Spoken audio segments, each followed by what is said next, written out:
get some money. Every day we blowing gas. Every day we in the mall. Every day we blowing cash. I do this every day. Every day I do this shit. It's just an ordinary day. Every day I get some money. Every day we blowing gas. Every day we in the mall. Every day we blowing cash. I do this every day. Every day I do this shit. It's just an ordinary day. Alright, it's your boy Face from Flight Skool TV, and I'm here with my very special guest, Zo. This is the man behind some of the most innovative things that you see coming out of Chicago. Most notably is his clothing line, Fashion Geeks, which I'm wearing right now, as you can see. You know, I had to rep the right way. You feel me?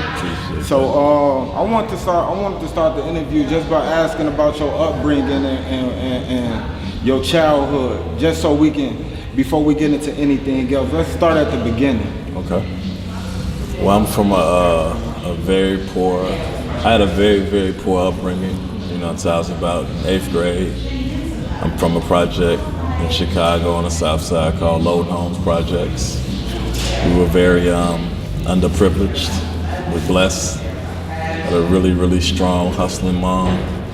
And by the time I was a freshman in high school, things changed up a little bit. But I'm from a very poor upbringing. Yeah, and a lot of times, one thing that I noticed is that sometimes growing up in those situations, it give you that edge. Absolutely. That give you an edge over the people that you compete with. 100%. Because they don't have the hunger and the drive that we had when we had to grow up. Because we went so long without. When we get a taste of something, we go for it. No doubt, man. We go from me and my brother, my partner, Fashion GEEK, sharing shoes and sharing pants and shoes, ripping and taping them up, man. Like anything you can think of, we've been through. But again, it made us what we are, and I would never have it no other way. I'm blessed. Yeah. So, like, at what point in time did you realize, like, man, like I'm really into this fashion thing? Was it at a young age where you was like, man, I like these J's, I like these Forces, yeah. I like these Adidas. Like, was that at a young age, or did it develop later on? Well, nah, I started young for me, about 7th, 8th grade. Actually, before that, more like 5th grade, because I remember my auntie. I used to love Run DMC. And in 5th grade, with the shell toe. Yeah, and the Adidas crazy. So in 5th grade, that was a big thing where, for my birthday, my auntie and my mom bought me the whole. I wanted to be DMC with the Gazelles early. You know, I just thought that was the illest dude. So even at 5th, 6th grade, they threw me a big party. I had the Adidas sweater, shell toes. Then by the time I was 6th grade, I want to say it was 5th or 6th grade where the Cement 3s came out. Oh, so that was the Cement 3 was one of them shoes that kicked it off for you. Yeah, for me. Yeah, my aunties bought me those. You know, my auntie, mom, and other auntie all put in, because at the time they're like, we're not paying this for no shoe. Right. Again, we didn't have no money, but that was a gift from the family. Exactly, you know, and that's what I think started it. You know what I'm saying? Because I remember taping them joints up from the busting, keep putting the silver tape around it on the sole, because that was all I had. But right. A lot, man. So back then, like I was a lot younger, but I was, from what I always understood, it was a lot harder to get shoes back then.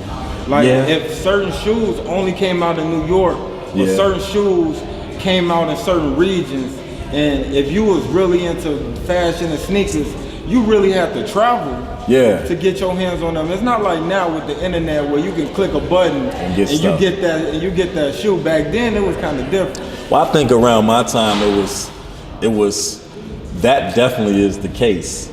A little further down, because my brother Dave Jeff, you will speak to him about it. Me and him did a lot of traveling by the time I got a little older, like a shoe was coming out in this city and we needed it. Yeah. So we definitely would travel to do that type of stuff. But around my time, I think it was more about if you had that paper or not, you know what I'm saying? Right. And it was a big deal, like $100 and something for some shoes, you know what I'm saying? Like it was still early, and that's just what it was. So then it was dangerous, which it still is, but it was more so like people were losing their lives over shoes and leather jackets and stuff like that. So it was a big deal. It did become, like you said, when you had to travel, a release would just be dropped in Detroit, you know what I'm saying, or in New Jersey and stuff like that. But at this time, it was if you had it, you was straight, you know what I'm saying? Yeah, because I was told, I think it was during the, I had a conversation in Leaders with Diego. Yeah, it's my big and bro. we was talking about how things used to be. Yeah. And they were saying like they used to have to travel all the way up north to get their kicks. Yeah. But they never wanted the store bag. They wanted that black bag because they had to ride that train back home. But yeah, you gonna get that from Dave. They want to get jumped for their kick. That's right before me. That's the Diego, that's their era. Right. Because they were real sneaker guys, you know what I'm saying? See, when you speak to Dave and Diego, they more so with the shoes had a meaning. It was a reason. I was always biased and like, if I don't like it, I don't like it. I don't care if this is supposed to be the hype. Right. And unfortunately, I'm from a different side of town, so I didn't get a chance to go to the Tonys up north. Right. I was a Lark dude at Evergreen Plaza. I was the same way. I was Ever Black. Yeah, Ever Black, man. I'm from the projects up the street. I was game banging there. You know what I'm saying? So it was a whole different thing for me. But definitely the stories listening to Dave and Diego and Corey are legendary, man, on the shoe culture. Yeah. Like one question that's on my mind real heavy is like, how you being a kid from Chicago, the project, you got every excuse not to make it. No doubt. How did you get to the point where you are a brand that's respected in Chicago, nationwide, globally? And for those who don't know what Fashion Geeks is, you need to do yourself a favor and get you something. Whether you rock the hoodie, a shirt, you need to do something for yourself. Yeah. Treat yourself. No doubt. So how did that vision come about? The vision came about in high school, and maybe just the fact of coming from not being able to have it. I give all the praise to my mom because me and my brother struggled from our younger years. So when she was able to provide, it's almost like she like, oh, they good kids. Yeah. Let me give her some. My mom was writing bad checks for us to get an Averex because they had Averex in Burlington Coat Factory. You can write a check, you know what I'm saying? And it wasn't a big deal, you know what I'm saying? So it was like just doing that.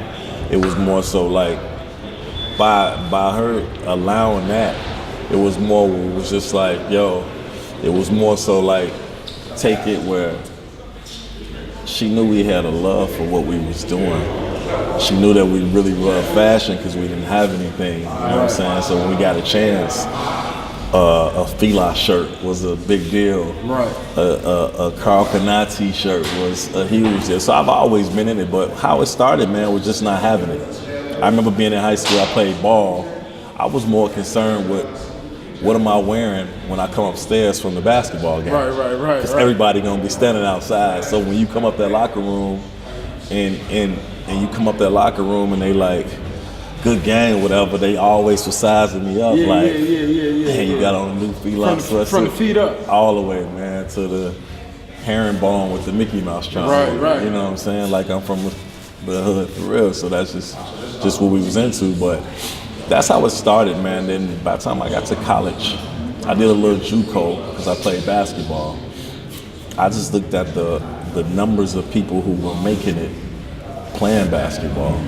So I really started just being real with myself. Like all my guys that's hooping, thinking realistically. Yeah, they all are. Instead of just relying I'm going to on NBA. the hope. No, I just started doing the numbers. Like, right.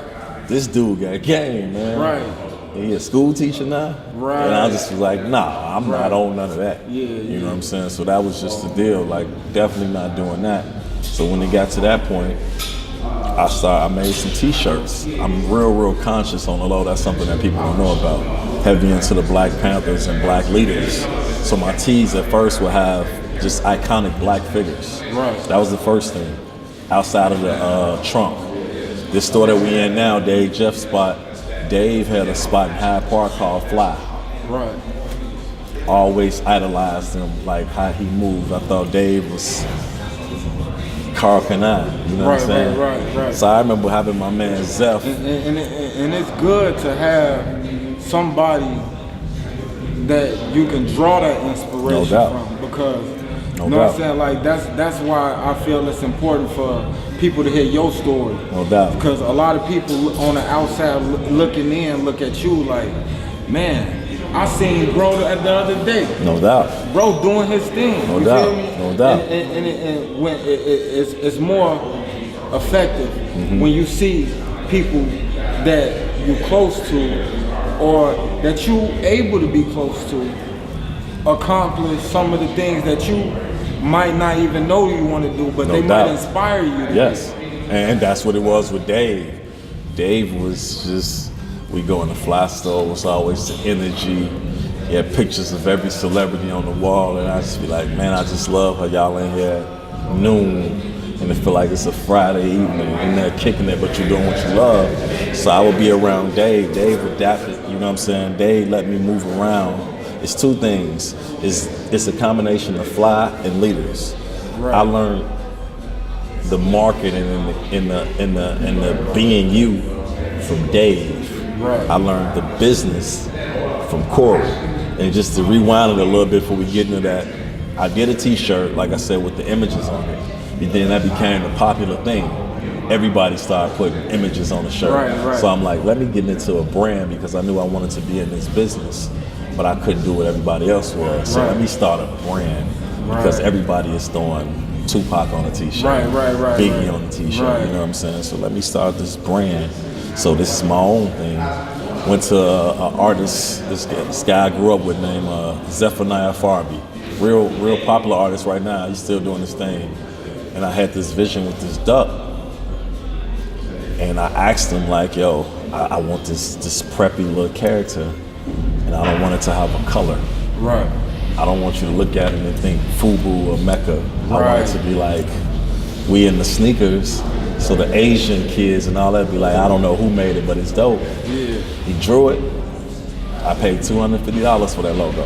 And what year was that? 03.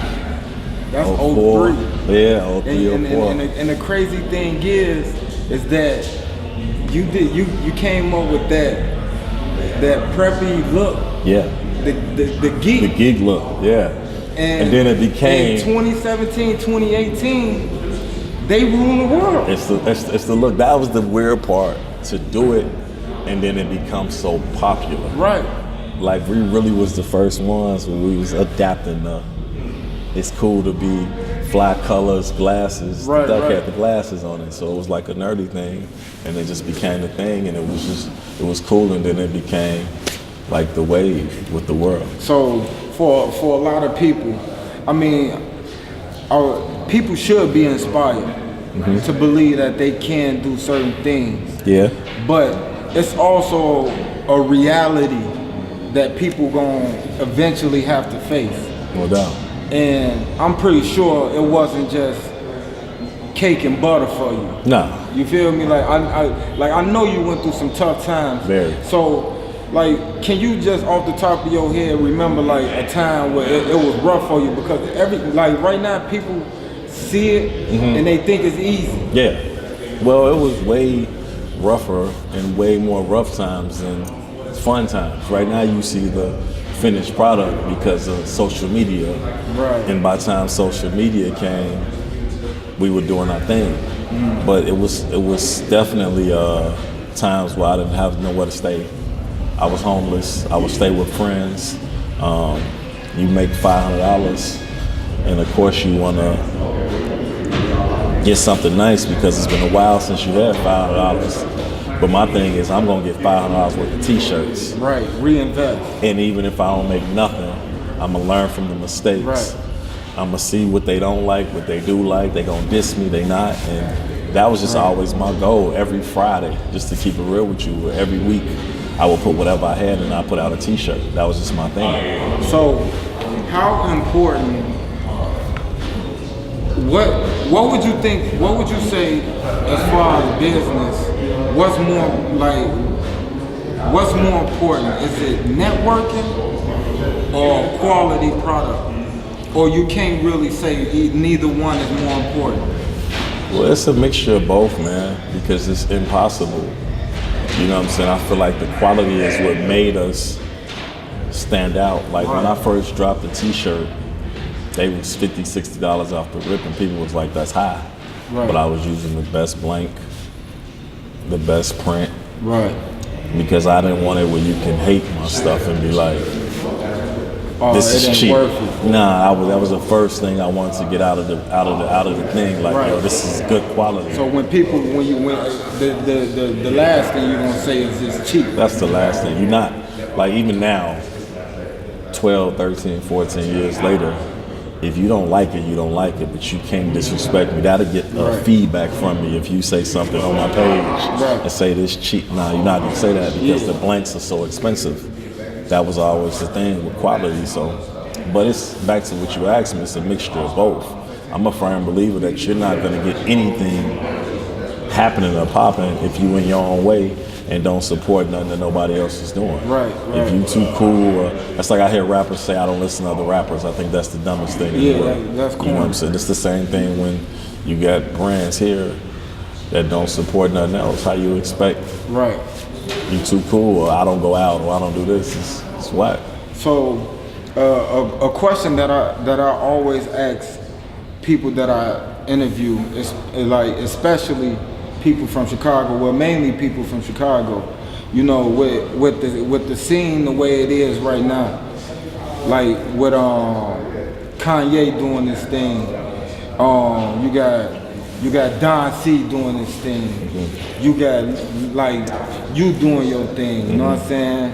You got Dave Jeff out here doing this thing, Vida over there at Success doing this thing. I mean, Chance the Rapper, Vic Mensa, the list goes on and on. Common been doing his thing for a long time, but speaking strictly on the pioneering for the music and fashion, do you feel like Chicago get the respect it deserves? Yes, we get all the respect we deserve. It's just the people in Chicago don't respect it. Outside of Chicago, they definitely do. Like, that's all they talk about is Chicago.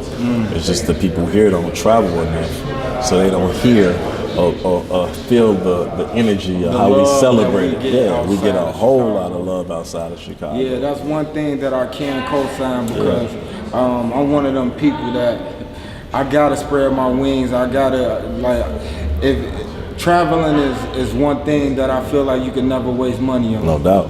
It's because experience. you take an experience, you see different cultures. When I'm in I remember the first time I was in California, guys rolled up on me. Hey, what you is? Hey, bro, I ain't none of that. I'm from Chicago.